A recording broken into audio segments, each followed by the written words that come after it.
Hello and welcome to another update for my Mets Realm theme team for Out of the Park Baseball 25 Perfect Team. This is my theme team comprised of only Mets players with the Mets logo on the card. And in my updates, what I do is I give you my my stats, and then you guess the record at the end.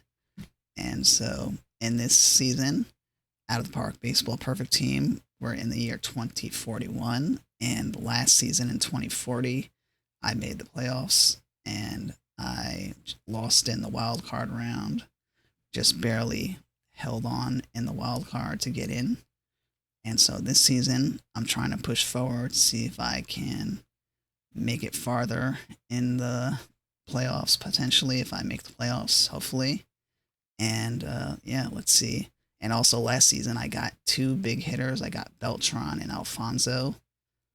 And now I got them for a full season. So let's see how well I did with them in my lineup.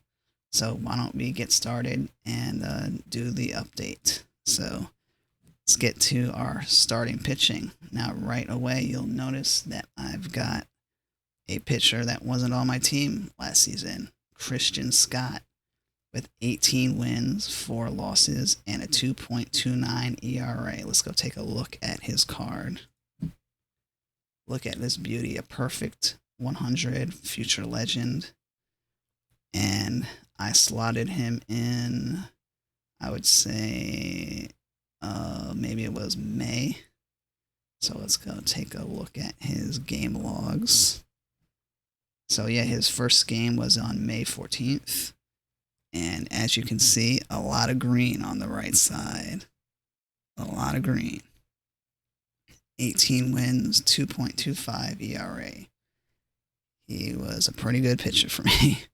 Probably the best pitcher I've had since I started playing Perfect Team this year. So that was really shocking how well I was expecting him to be good because his card is good, but that's not always the case in this game. If you've watched my updates and familiar with the game, it's not always the case. So I was really pleasantly surprised to see that he pretty much was that lockdown pitcher that I needed on my team. So I think I don't need to go through any game results that much. He was pretty good. So let's go to our next pitcher. Now we've got Noah Syndergaard with a 3.97 ERA and 10 wins, 14 losses. Not a very good season on the glance. And let's go take a look at his season. So he actually started off very bad, gave up 4 earned runs in the second start, 7 earned runs in the second, and right away he was at a 13.5 ERA. And then for the rest of the season, he was generally mostly okay. Mostly okay. He had a 4 earned run game in May, had a string of pretty good starts, 2 earned runs, 1 earned run, 2-0-0, 2-2-1-1. Then he had a rough patch again. He had gotten his ERA down to 3.36, and then he had a rough patch going 4 earned runs, 6, and then another 6. And that ballooned it back up to 4.3, and then had another bad start in August, and then 7 earned runs, then 4, and 4 again to end the season to balloon it back up to 4.03. And then finished okay with a 3.97. So started off rough, but finished okay. He wasn't as his ERA he was a lot better in the season than his ERA gives off the impression. So yeah, let's go to the next one. I was generally okay with how he turned it around. Now Jacob deGrom, a 4.78 ERA. This one, not so good. 11 wins, 10 losses. But his story is a little bit of the same, but not quite as positive. So let's get into Jacob deGrom. And yeah, you can see a lot of red on the side here. A lot of losses. Really struggled in the like 4, 5, 1, 5, 5, 6, 5, 2, 4, 1, 4. Those are not ace stats at all. And he was in my third slot, and he was pitching like a third slot pitcher, a third starter. So maybe worse actually, but I didn't really have the guts to move him down. Although maybe I should have. And yeah, pretty much was really bad through June, and then in July he had a bad start, giving up 5 earned runs, but had a lot of good starts in between. Then another bad one in August, giving up 6, and then had a string of 0, 2, 0, 2, 0, 1, and then ended on a bad start, giving up 5. So not a very good season for DeGrom, at least in the start, but he did finish okay near the end. So considering where he started, not complaining too much, but a little concerning for me moving forward that I can't count on him a whole lot. Let's go back to our starter. Bobby Ojeda, a 4.31 ERA, 11 wins, 10 losses. Another similar story, not particularly amazing, but not the worst thing in the world. Started off week, gave up 3, then 0, then 5, then 0, 0, then 4, 5, 5 earned runs. That was in May. Put his ERA at 4.01, which is not that bad, considering that line that I just read you. So I would actually say that Ojeda had the opposite kind of season. That he, his ERA was a little lower than you would have expected, but his performances were a lot shakier than DeGrom and Syndergaard. So his ERA, while on the lower end, was not as reliable. And so, yeah, he had 8 earned run game in June. He had a 6 earned run game in July, another 6 earned run in August, 2 5 earned run games in August. Generally very inconsistent and not quite as good as I would have expected him to be. So, kind of disappointed in Ojeda. Frank Viola, on the other hand, a 3.88 ERA. A lot better than I expected, 13 wins and 7 losses. So let's go take a look at him. Not a whole lot of analysis here, but started off okay. 2 earned runs and 4 4, then 2 2 1 4 0 4. Now he's sort of in the same spot as Ojeda with a 4.08, but then he strings together 2 2 0 2 3 2, then a 5. He had, after the 5 earned run game, he had a 3.74 ERA. Then he had 1 2 1 2 3 4, and then a 3, and then a 6 5 4, which was his roughest patch near the end. That was in August. Then he finished okay, giving up 2 1 1 2, and then 4 earned runs, ending the season with a 3.88 ERA and pitched pretty well, if I can imagine. Much better than I thought. And he was actually, I would say Viola was my second best pitcher that I felt more confident in by the end of the season. So yeah, Frank Viola, not bad. Let's go to our pen. So, Tug McGraw, another new addition, came out in the middle of the season and the beginning. I think it was, I don't know how long it was, but Tug McGraw needed. I couldn't really count on Wagner, and I was lucky that Tug McGraw was available for a good price and jumped right on him and got him on my team. And he did generally okay, although he did have some blowups. He went from a 1.64 ERA to a 4.63 ERA in May, but he was generally a lot more reliable than Wagner. Gave up, did have rough patches here and there, but I'm generally pleased with what he did. Didn't have a whole lot of other choices, so let's see. Roger McDowell.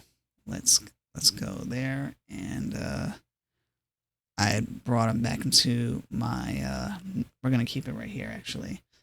Roger McDowell is my upgraded card, and I think this was the first season that I don't remember if last season was my full season with him, but he's at a 4-star combinator and generally pitched okay with 3.48 ERA. Not locked down, but not terrible. Wagner started off the season terrible with a 4.491 ERA. And so he finished 4.91, and he started off bad. I had him lower in the pen. I demoted him from closer in the very beginning because he was really bad. And I was actually lucky that Tug McGraw was released in the middle of this season because I don't know how well my pen would have been. I will say my pen was pretty bad most of the season. My ERA in general was pretty bad most of the season. So, pretty difficult with Wagner in there. And then I just had a lot of these guys that weren't great this season. Ottavino, surprisingly, was better than I expected, given his card had kind of lowered its value. A decrease due to the live update. And so he finished with 3.90 ERA. Edwin Diaz was, unreliable, gave up a bunch of runs a bunch of times, and couldn't really count on him to be in that setup position. So I moved him down to middle relief and as avoid high leverage. And then Jesse Orosco. Disappointing for Orosco because I had invested a lot into him and just wasn't really doing it. Let me go to his card. And you can see had rough patches here. 3 earned runs, 1 earned run, then a 0, then 1, 2, 2. And right after that, his ERA was ballooned to 7.84. And then had a lot of more rough patches in June. Gave up 2 earned runs to 0, then 4, 1, 3. Ballooned his ERA back to 7.39. And he was kind of okay for the rest of the season, but generally very unreliable. So that was kind of disappointing. And then Craig Swan, I had moved him to my pen for this season as another long reliever and middle reliever, and he did a 4.63 ERA, and not the worst thing in the world, but not great. He was actually generally pretty good most of the season, and not too upset with him. Bartolo, 5.42 ERA, not too upset with him. Low expectations for long reliever with avoid high leverage. So that is that. So yeah, let's go to the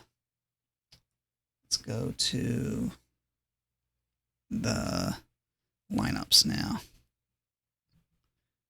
All right, here we are. in our lineups. And oh yeah, I did want the overview view first here. So this is my lineup, and it was actually pretty good. We had Alfonso and Beltran in the lineup for most of the season. I decided to put Beltran in the seventh hole versus righties, and Cedeno as leadoff because he was batting pretty good against righties, so made for an obvious good leadoff hitter. And then versus lefties, I had Darryl as my leadoff and Beltran as my second.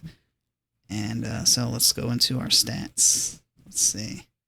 It's organized by average. And Bobby Bonilla, 297 average, 27 homers,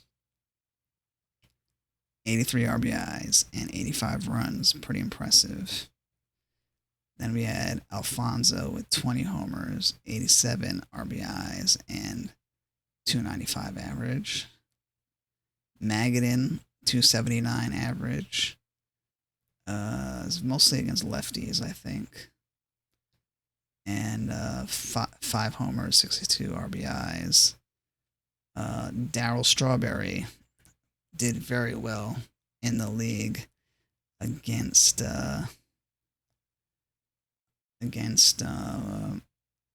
everyone, really. Sorry, I lost my train of thought. He actually finished near the top in home runs. So 35 homers, 91 RBIs, and 265 average. And then Piazza, 20 homers, 86 RBIs, 262. Beltran. By the way, you can see I have stolen bases here. Before I was setting up the stream, my screen was a little messed up for some reason. Not sure why. But in any case, I was able to rearrange the stats. So now you can see stolen bases. So Darryl had 17.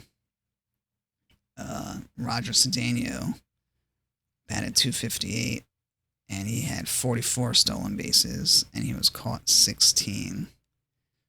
Beltran had a pretty good year. 28 homers, 88 RBIs, only a 251 average, which is pretty low, a lot lower than I thought he would be. But he did finish with 71 stolen bases, which is insane. Then Lindor finished with 221 average, 8 homers, 55 RBIs. He's mostly there for defense. Let's see. Howard Johnson, 19 homers, 70 RBIs, 220. Not a terrible year for him. Wasn't expecting a whole lot, but happy with the RBIs. Alonso, not really doing a whole lot for me as a platoon. So, might have to consider replacing him at some point. Only 11 homers and 42 RBIs. Duffy Dyer with 176 average, and he's only there to catch versus lefties. So, yeah, I think we're ready to reveal our record here. All right. So, now that I have told you how well my stats were, how do you think I did? Now, for those of you who've been with me, if you've watched all my updates and you've seen everything that's happened with my team, and you know how difficult, how I almost quit playing this game multiple seasons ago because I was just not doing anything. But then I got those hitters, I got those pitchers, and I got Bonilla was the first one, got Alfonso, got Beltran, and then this season I added Christian Scott and Tug McGraw. A lot of additions in the recent seasons, a lot of very good ones, if you've been watching my updates. And so, with that being said, let me reveal to you how well the season was, as our quest to go to the Bronze League finished with a championship. We won the championship. And yeah. So this is the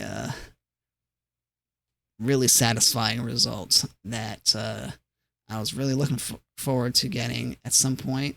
This is my first championship trophy of the of this time of me playing the game.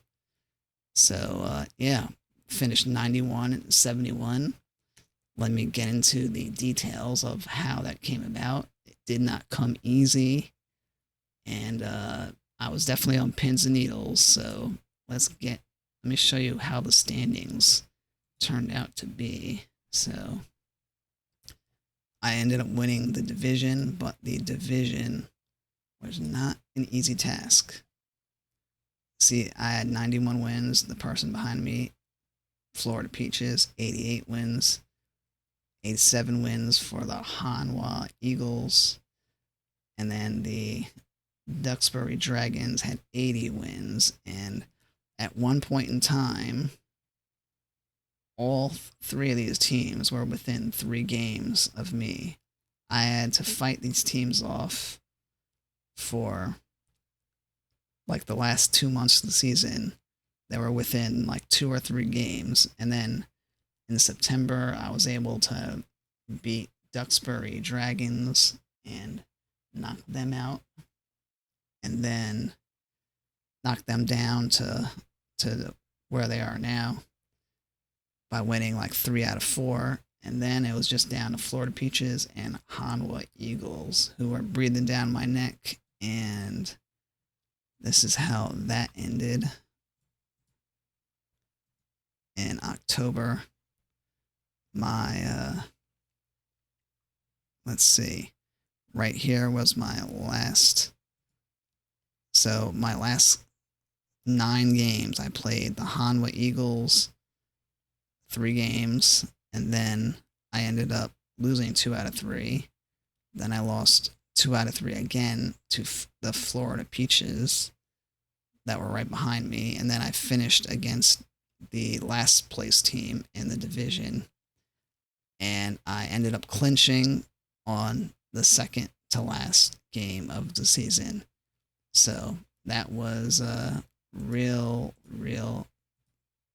nail biter, to say the least, to hold on to that division. And glad that I was able to, because home field actually does matter in this game to some extent, because I was the, let's go to the standings again, wild card, because I was the bottom, the bottom division team with 91 wins. I had to play, I played the Hanwha Eagles, again, the team in my division, who had just beat me, so you can imagine that I was really nervous. And then back to the results.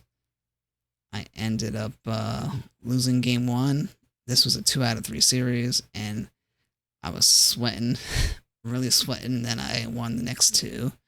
Suddenly, I was confident. I was like, oh, whew, got through these 2 teams, because those teams are kind of annoying. And then I swept the division series against the Mint Hill Hawks, who had 94 wins, who were the second division team. And then I had to face my other division team, so I had to go through the 2 teams in my division again. And we went to 7 games in the conference series, and so that was pretty nerve-wracking, because I won the first one, lost second, lost the third, won the fourth, and then I lost game 5, so I was down 3-2, and I had to win two 2 games, and they only needed to win 1. So that was pretty nerve-wracking. And then I got to the World Series, the championship game. I should say they don't call it the World Series in this game. And 109 wins for this team, the Tempe Honu. And yeah, that was pretty crazy because I won the first one, lost the second one, lost the third one, and I was down 2-1, and I was like, oh well, this is the best team, and I'm clearly not gonna beat this team. And then I ended up just doing my good stuff with my pitching and hitting. My hitting was amazing this season, and so I won the next 3. I won the next 2 to go to a game set, and then went to a game 6. So yeah, pretty impressive with my hitting, because my hitting carried my pitching, and Christian Scott was a really good pitcher for me. So really thrilled about this win. And yeah, I will tell you, Darryl Strawberry hit 9 homers for me in the postseason, and Alfonso hit 8 home runs for me. Now let's go to the league leaders, because this is great. My Christian Scott won the ERA title. He was ranked up there in wins with 18. Where do you see my mouse? And it was up there at WAR as well, 5.1. And then for batting, and you can actually see some of my other pitchers highlighted on this list around here.